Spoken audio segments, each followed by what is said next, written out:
अस्सलाम वालेकुम क्लास। ये हमारा फिफ्थ लेक्चर है और इस लेक्चर में हमने जो पहले इन्फ्लेशन के बारे में डिस्कस किया था, इन्फ्लेशन की डेफिनेशन, कॉजेज़, कॉन्सिक्वेंसेस, उससे आगे हमने चलना है कि जब इन्फ्लेशन जनरेट हो जाती है, जो भी वजह हो उसकी, जो हम पहले डिस्कस कर चुके हैं, उसको हमने कंट्रोल कैसे करना है, उसके लिए कौन कौन से इक़दाम करने, रेमेडीज़ क्या क्या करनी है उसको कंट्रोल करने के लिए। Remedies to control inflation. Inflation rate is increasing day by day. Following are the some remedies to control this problem. Number one क्या है? Increase the supply of essential items. जैसा कि हमने पहले लेक्चर में ये डिस्कस किया था कि जब शॉर्टेज हो जाती है चीज़ों की, जब चीज़ें कम हो जाती हैं, जब चीज़ों की पीछे से सप्लाई नहीं आती, जब चीज़ें प्रोड्यूस कम होती हैं तो उनकी प्राइसेस हाई हो जाती हैं. जैसा कि हमने मिड से पहले भी डिस्कशन की हुई है कई दफ़ा इस पे कि जब शॉर्टेज हो जाती है तो प्राइसेस ऊपर की तरफ मूव करती हैं. तो इसका हल क्या है कि मार्केट के अंदर सप्लाई को जो है वो इंक्रीज़ किया जाए. और वो कैसे इंक्रीज़ होगी कि प्रोडक्शन को इंक्रीज़ करें, फैक्ट्रीज़ को सब्सिडीज़ प्रोवाइड करे गवर्नमेंट, उनके टैक्स में छूट दे ताकि वो ज़्यादा से ज़्यादा प्रोडक्शन करें और वो जो गैप आया हुआ है डिमांड और सप्लाई के दरमियान वो कवर अप हो सके थ्रू इंक्रीज़ द सप्लाई. तो सप्लाई को इंक्रीज़ करना एक रेमेडियल मेजर है इन्फ्लेशन को कंट्रोल करने का, जिसकी एग्जांपल आज बहुत कॉमन एग्जांपल आजकल है पेट्रोल प्राइसेस. इंटरनेशनल मार्केट में जो फ़ी बैरल पेट्रोल की कीमत है वो तकरीबन $10 के करीब पहुंच चुकी है, जो कि आज से 2-2.5 महीने पहले 58-60 के राउंड अबाउट थी पर बैरल जो थी वो कीमत जो थी. ये क्यों? ये इसलिए हुआ है कि हर कंट्री के अंदर लॉकडाउन है, फैक्ट्रियां बंद हैं, प्रोडक्शन नहीं हो रही, गाड़ियां नहीं चल रही, सारे प्लांट्स बंद हुए में, लोगों को पेट्रोल की, कंट्रीज़ को पेट्रोल की ज़रूरत नहीं है, पेट्रोल ख़रीदा नहीं जा रहा, डिमांड ख़त्म होगी पेट्रोल की और सप्लाई इतनी ज़्यादा है तो प्राइसेस डाउन आ गई. तो जब इन्फ्लेशन है, ये इसकी एक आपको समझाने के लिए सिर्फ एक एग्जांपल दी है कि प्राइसेस को नीचे लाने के लिए आपके पास सप्लाई बहुत ज़्यादा होनी चाहिए. जब सप्लाई ज़्यादा होगी तो प्राइसेस ऑटोमेटिकली जो है वो नीचे आ जाएंगी. उसके बाद टाइट मॉनेटरी पॉलिसी है. मॉनेटरी पॉलिसी के बारे में हम इसके बाद थोड़ा सा डिस्कस करेंगे कि मॉनेटरी पॉलिसी क्या होती है, क्या टूल्स होते हैं. टाइट मॉनेटरी पॉलिसी में मॉनेटरी पॉलिसी के कुछ टूल्स होते हैं जिसके थ्रू ये पॉलिसी जो है वो इफ़ेक्ट करती है इन्फ्लेशन को, अनएम्प्लॉयमेंट को और अदर इकोनॉमिक प्रॉब्लम्स को डील करती है. जिसमें से एक उसका जो है मनी सप्लाई है. मनी सप्लाई तो टाइट का मतलब ये है कि मनी सप्लाई को जो है वो ज़्यादा इंक्रीज़ नहीं करना.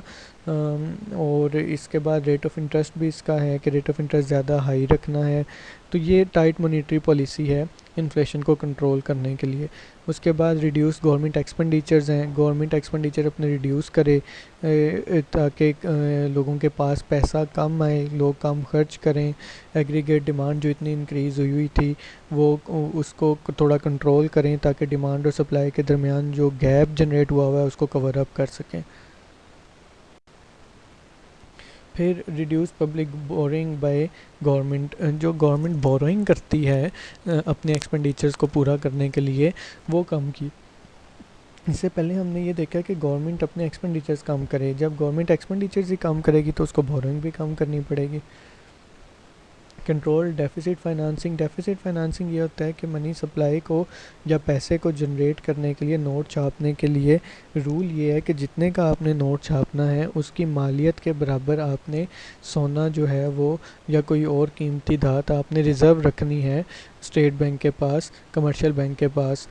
तो डेफिसिट फाइनेंसिंग ये होती है कि आप नोट छाप लें, आप करेंसी जनरेट कर लें, लेकिन उसकी मालियत के बराबर रिज़र्व ना रखें बैंक में. तो इस तरह जो है वो पैसा बहुत ज़्यादा इंजेक्ट हो जाता है मार्केट के अंदर. पैसा ज़्यादा इंजेक्ट कर होने से वही मसला कि लोग अपनी एग्रीगेट डिमांड इंक्रीज़ कर देते हैं, जिससे फिर डिमांड और एग्रीगेट डिमांड और सप्लाई के दरमियान गैप इंक्रीज़ होता है तो प्राइसेस बढ़ जाती हैं. तो इसको कंट्रोल करने के लिए डेफिसिट फाइनेंसिंग को कंट्रोल करना पड़ेगा. प्रोविजन ऑफ सब्सिडीज़ दी जाएं, फैक्ट्रियों को सब्सिडी दें, इंडस्ट्रीज़ को सब्सिडीज़ दें, प्रोडक्शन के अंदर सब्सिडी दें ताकि प्रोडक्शन बढ़े, फैक्ट्रियां जो हैं वो अपनी प्रोडक्शन को इंक्रीज़ करें, टैक्सेस में कमी करें ताकि ये मार्केट के अंदर सप्लाई इंक्रीज़ हो सके और प्राइसेस जो हैं वो फिर नीचे आ सकें.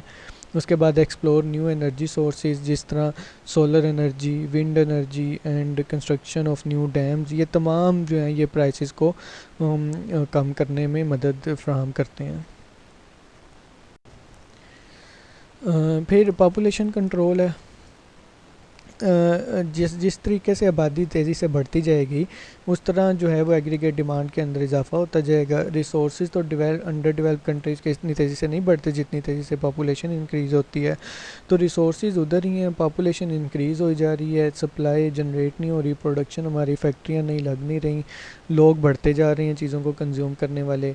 तो वही मसला एग्रीगेट डिमांड और एग्रीगेट सप्लाई का जो गैप जनरेट होता जा रहा है वो जो कॉज़ कर रहा है इस इन्फ्लेशन को।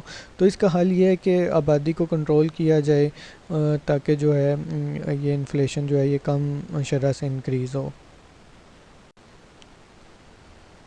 देर are broadly 3 ways to controlling inflation in any economy. इससे पहले जो हमने कुछ पॉइंट्स डिस्कस किए हैं वो पॉइंट्स इन्हीं 3 जो हैं वो मेजर्स पे डिपेंड कर रहे हैं। इन्हीं 3 मेजर्स पे जो है वो बेस कर रहे हैं कि मॉनेटरी मेजर्स हैं, फिस्कल मेजर्स हैं। जो टाइट मॉनेटरी पॉलिसी का हमने जिक्र किया था जिसके अंदर मनी सप्लाई भी थी, रेट ऑफ इंटरेस्ट भी था और क्रेडिट्स थे। ये तमाम इस तरह के मेजर्स जो बैंकिंग सेक्टर से हों, पैसे के सेक्टर से हों, वो मॉनेटरी मेजर्स में आते हैं। उसके बाद हमने गवर्नमेंट की बात की कि गवर्नमेंट जो है अपनी बोरोइंग को कम करे, एक्सपेंडिचर्स को कम करे, तो सब्सिडीज़ दे, ये फिस्कल मेजर्स के अंदर आते हैं। और इसके अलावा जो पॉपुलेशन हो गई, जो अदर एनर्जी सेक्टर्स को इंक्रीज़ करने की बात की, वो अदर मेजर्स में आते हैं। तो ये 3 इंपॉर्टेंट मेजर्स हैं जिनके थ्रू आप इन्फ्लेशन को कंट्रोल कर सकते हैं। इन पर डिटेल में फिर मज़ीद आगे हम बात करते हैं। पहले हम मॉनेटरी मेजर्स की बात करते हैं। Monetary policy is the process by which the monetary authority of a country controls the supply of money, often targeting a rate of interest for the purpose of promoting economic growth and stability. The official goal usually includes relatively stable prices and low unemployment. Monetary policy is adopted by the central bank of a country. तो ये monetary policy की definition है कि कुछ उसके tools हैं जिसमें money supply है, आपके पास इंटरेस्ट रेट है और ये चीज़ें यूज़ की जाती हैं इकोनॉमिक ग्रोथ को प्रमोट करने के लिए, स्टेबिलिटी लाने के लिए, प्राइसेस स्टेबल हों, अनएम्प्लॉयमेंट कम हो, आपके जो है वो इन्फ्लेशन रेट कंट्रोल में हो।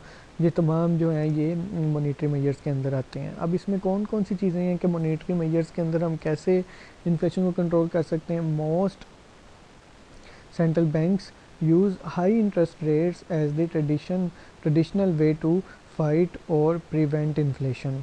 डिक्रीज़ मनी सप्लाई, ये वही 2 बातें जो हम पहले कर चुके हैं।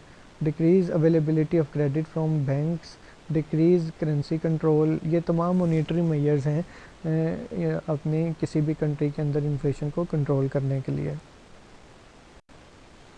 उसके बाद फिस्कल मेजर्स क्या हैं। Fiscal policy is the deliberate change in either government spending और टैक्सेस टू सिमुलेट और स्लो डाउन द इकोनॉमी। इससे पहले जो मॉनेटरी मेजर्स की हमने बात की है, मॉनेटरी पॉलिसी या मॉनेटरी मेजर सेंट्रल बैंक या बैंकिंग सेक्टर की तरफ से अडॉप्ट किए जाते हैं। और जो फिस्कल मेजर्स हैं या जो फिस्कल पॉलिसी है वो टोटली गवर्नमेंट पे के साथ रिलेट करती है कि government spending, government borrowing, government की तरफ से लगाए जाने वाले टैक्सेस, इन टूल्स को यूज़ करते हुए गवर्नमेंट कैसे इकोनॉमी को जो है वो कंट्रोल करती है। अब हमने स्लो डाउन करना इकोनॉमी को, कंट्रोल करना इन्फ्लेशन को, तो उसके लिए क्या इंक्रीज़ डायरेक्ट टैक्सेस इंक्रीज़ किए जाएँ, increase indirect taxes, reduce government spending, increase in saving, surplus budgets. ये तमाम इस तरह की चीज़ें हैं जिसके थ्रू आप इन्फ्लेशन को कंट्रोल कर सकते हैं।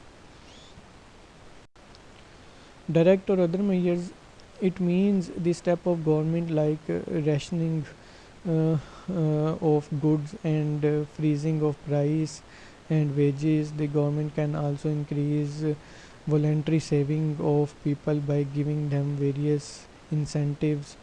और वो किस तरह हो सकते हैं, to increase production, rational wage policy, price control, control of smuggling, industrial peace, control of money supply, no deficit financing, population control, simple living, ये तमाम मेजर्स हैं किसी भी कंट्री के अंदर इन्फ्लेशन को कंट्रोल करने के। अब हम देखते हैं कि ये जो इन्फ्लेशन हमने इतनी डिस्कस कर ली है, ये इन्फ्लेशन को मेजर किस तरीके से किया जाता है कि कितनी इन्फ्लेशन है कंट्री के अंदर, क्या रेट चल रहा है इन्फ्लेशन का। जैसे हम डेली खबरों में सुनते हैं कि ये इन्फ्लेशन, इतना इन्फ्लेशन हो गया 1 साल के अंदर, 1 महीने के अंदर, 6 महीने के अंदर। ये फाइंड कैसे किया जाता है, इसका तरीका क्या है। Inflation can be measure by wholesale price index and consumer price index. दो तरीक़ों से हम इसको मेजर कर सकते हैं, wholesale price index and consumer price index. What is a price index? Price index is a normalized average of prices for a given class of goods and services in a given region during a given interval of time। कि एक interval of time के दरमियान, वो time 1 महीने का भी हो सकता है, 1 साल का भी हो सकता है, 1 डेकेड का भी हो सकता है, उसके अंदर रहते हुए जो गुड्स एंड सर्विसेज हैं उनकी एवरेज प्राइस को जो है वो शो करती है। ये होल सेल प्राइस इंडेक्स होता है। A price index is wholesale simple price index. A price index is normalised average, typically a weighted average of price relative for a given class of goods and services in a given region during a given interval of time। ये वही definition है ऊपर वाली। अच्छा, दो अभी हमने पढ़े हैं, कंज्यूमर प्राइस इंडेक्स जिसको हम CPI बोलते हैं, और होल सेल प्राइस इंडेक्स जिसको हम WPI बोलते हैं। CPI measures the inflation rate in the country and WPI measures the general price level in the wholesale market। What is wholesale price index? Wholesale price index is a price index which represent the wholesale price of a basket of goods and of goods over time। Advantages of wholesale price index: wholesale price index has been in use in India since many years, so the calculation is Fairlie easy. India के अंदर ये commonly use किया जाता है whole cell price index, जिससे वो calculation easily अपनी कर सकते हैं। It has over time developed and taken into its circle few of the important factors that need to be considered। WPI measure inflation at each stage of production। WPI is the basis of the economic deflation rate।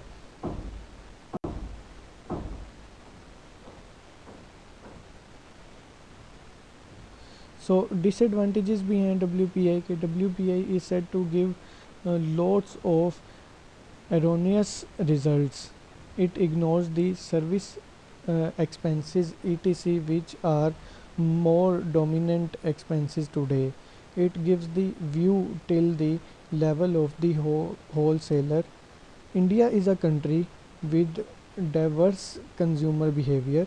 It is hence not justified to use wholesale price rate।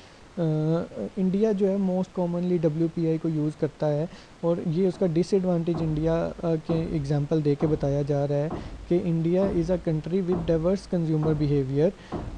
तो diverse consumer behaviour की वजह से whole cell price index जो है वो India में ज़्यादा use होता है, और इसलिए वो इतना इफ़ेक्टिव नहीं है कि उनके इन्फ्लेशन रेट को कंट्रोल को रिप्रेजेंट कर सके। The true inflation rate in the economy is not disclosed. ये वही बात है कि इस तरह की अगर होलसेल प्राइस इंडेक्स से आप इन्फ्लेशन को मेजर करती हैं तो वो करेक्टली इन्फ्लेशन रेट को जो है वो डिस्क्लोज़ नहीं कर पाता। There are a lot of insignificant goods that are considered in WPI like fodder given to cattle etc। these goods do not constitute a high percentage of the income and expense today। So WPI के बजाय फिर हम कौन सा use कर सकते हैं, consumer price index. Consumer price index is the main measure of price changes at the retail level. It measures changes in the cost of buying and representative fixed basket of goods and services, and is generally accepted as a measure of inflation in the country. When the CPI rises, the typical family has to spend more dollars to maintain the same standard of living. इसकी limitations भी हैं, इसकी क्या है, coverage is limited, वो हम देखेंगे आगे कि कैसे इसकी कवरेज लिमिटेड होती है. Only covers urban centres, prices may have different trend in rural or urban centers. Rent is computed through construction input terms index instead of rent survey. It measures partially inflation, not total consumers expenditures. तो ये कुछ limitations हैं, कुछ इसके नुकसान आते हैं CPI को, डिसएडवांटेजेस हैं सीपीआई को यूज़ करने के. सो फर्स्ट स्टेप क्या है आपका सीपीआई को कैलकुलेट करने का, कंज्यूमर प्राइस इंडेक्स को, इन्फ्लेशन रेट को फाइन करने का, कि हमें सबसे पहले सिलेक्शन ऑफ मार्केट्स करनी पड़ेंगी, सबसे पहले सिलेक्शन ऑफ आउटलेट्स करने पड़ेंगे, सबसे पहले सिलेक्शन ऑफ सिटीज़ करनी पड़ेगी कि कौन कौन से मेजर मार्केट्स, कौन कौन से मेजर आउटलेट्स, कौन कौन से मेजर सिटीज़ हमने कंसीडर करने हैं अपने सीपीआई को फाइंड करने के लिए. Items are selected on the basis of family budget survey. Markets are selected through retail and wholesale trade survey. Outlets are selected on transaction value basis. Cities are selected on population basis. Stratified sampling are used for selection of cities. तो ये criteria है कि कैसे markets को हमने finalise करना है, कैसे आइटम्स को फाइनलाइज करना है, कैसे आउटलेट्स को फाइनलाइज करना है, कैसे सिटीज़ को फाइनलाइज करना है. तो पहला स्टेप है कि आइटम्स, मार्केट्स, आउटलेट्स, सिटीज़ को फाइनलाइज किया जाए जहां से आपने सैंपल लेने हैं. दूसरा स्टेप क्या है, selection of CPI basket. Market basket, अब आपने चीज़ें फाइनल कर ली कि कौन कौन सी चीज़ें, अब उनकी बास्केट हमने बनानी. बास्केट क्या है, the next step is to select this CPI basket. The term basket refers to the goods and services represented in the index. सिर्फ ये goods and services के combination है कि जैसे हमने फर्स्ट स्टेप में देखा कि कुछ आइटम सेलेक्ट करनी पड़ेंगी, कुछ चीज़ें सेलेक्ट करनी पड़ेंगी जिसकी हम प्रीवियस और करंट प्राइस को कंसीडर करेंगे. तो उन जो आइटम्स आप सेलेक्ट कर चुके हैं उनके कम्बिनेशन जो हैं उसको हम मार्केट बास्केट बोलते हैं. And the relative importance attached to each of the items. This item reflects the typical consumption of a general household. ये एक एग्जांपल दी हुई है कि कैसे आपने इन आइटम्स की बास्केट बनानी है. जैसे क्लोथिंग एंड फुटवेयर्स को 3% उन्होंने लिया हुआ है, 100% आपने मतलब आइटम्स लेनी है ना, उस 100% का 3% उन्होंने क्लोथिंग एंड फुटवेयर लिया हुआ है. ये एक बास्केट है जिसके अंदर चीज़ें कौन कौन सी हैं. उसके बाद कम्युनिकेशंस का 5% लिया हुआ है, हेल्थ 6% ली हुई है, एजुकेशन एंड स्टेशनरी 7% ली हुई है, ट्रांसपोर्टेशन 16% ली हुई है. उसके बाद रिक्रिएशन एंड अदर्स में 16% लिया हुआ है, फूड को 22% लिया हुआ है, हाउसिंग को 25%. इन सब को मिला के ये 100% कम्बिनेशन बना है आपकी मार्केट बास्केट का, जिसके अंदर डिफरेंट चीज़ें हमने खुद ही सिलेक्ट की हुई हैं on the basis of household consumption survey के कौन कौन से चीज़ों पे हम ज़्यादा पैसे खर्च करते हैं, वो हमने चीज़ें सेलेक्ट कर ली. उसका प्रोपोर्शन की एक एग्जांपल है कि 3% इसका, 5% इसका, 6% इसका. ये एक मार्केट बास्केट बन गई. अब हमने क्या करना है कि हमने मार्केट बास्केट बनाने के बाद इन्हीं चीज़ों की बेस ईयर प्राइस हम अगर देखना चाहते हैं कि 2018 से लेके 19 तक कितना इन्फ्लेशन हुआ है इन चीज़ों की बेसिस पे, तो इन चीज़ों की 2018 की प्राइस और इन चीज़ों की 2019 की प्राइस निकाल के तो हम जो है वो अपना इन्फ्लेशन रेट कैलकुलेट कर सकते हैं. कैसे, वो हम आगे करते हैं. CPI measurement. Price of selected goods in the CPI basket must be obtained through reliable sources. The basket is valued at a base year price, then the same basket will be valued at a current year price. The current year price index can be obtained using the following formula. Current year index is equal to current year price divided by base year price multiply by 100. ये formula है आपकी CPI का. The base year index is equal to the 100. ये इसकी example है। Food का base year price 150 है, current year price उसकी 250 है। अगर सिर्फ आपने फूड इन्फ्लेशन ही निकालना है तो आपका जो फार्मूला है कि current year divided by base year 250 over 150 into 100 is equal to 160। इसमें से आप 100 माइनस कर दें तो 60% जो है वो आपकी इन्फ्लेशन रेट निकल आता है, क्योंकि 100 जो था वो बेस ईयर के लिए रखा हुआ था ना। 160 आंसर है, उसमें से 100 माइनस करें तो 60% बचता है, परसेंटेज में आ जाएगा। 60% फूड इन्फ्लेशन है। अप्रैल में आपकी जो है वो 300 उसकी बेस प्राइस थी, 420 उसकी करंट प्राइस है। इसका इन्फ्लेशन आपने निकालना है तो 420 divide by 300 into 100 is equal to 140, और उसमें से फिर माइनस 100 करें तो 40% इसमें इन्फ्लेशन आई है आपकी एक साल के अंदर। और इसी तरीके से मेडिकल केयर के अंदर 250 उसकी बेस प्राइस थी और 200 उसकी जो है वो आपके पास है वो करंट प्राइस है। और इसको अगर आप current price divided by base year price करते हैं 200 डिवाइडेड बाय 250 इंटू 100, और इसमें से 80 आपके पास आंसर आएगा और उसमें से 100 माइनस करें तो -20, यानी कि 20% कम हो गई। -20 का मतलब ये है कि 20% कम हुई है ये प्राइस। इसी तरह ट्रांसपोर्टेशन 160 थी और करंट ईयर में 180 है। 180 divided by 160 into 100 is equal to 112.5। इसमें से आप फिर 100 निकालें तो 12.5% इंक्रीज़ आया है। और अगर आपने ओवरऑल निकालना है तो इन सब को सम करें और आप यानी कि बेस ईयर प्राइसेस को सारों को सम करें और करंट ईयर प्राइसेस को सम करें, इनको डिवाइड करें, 100 से मल्टीप्लाई करें तो 123.1 आंसर आएगा। इसमें से 100 को आप माइनस कर दें तो 23% जो है वो एक साल के अंदर ओवरऑल इन्फ्लेशन आपकी आती है। ये सीपीआई को मेजर करने का तरीका है आपके पास।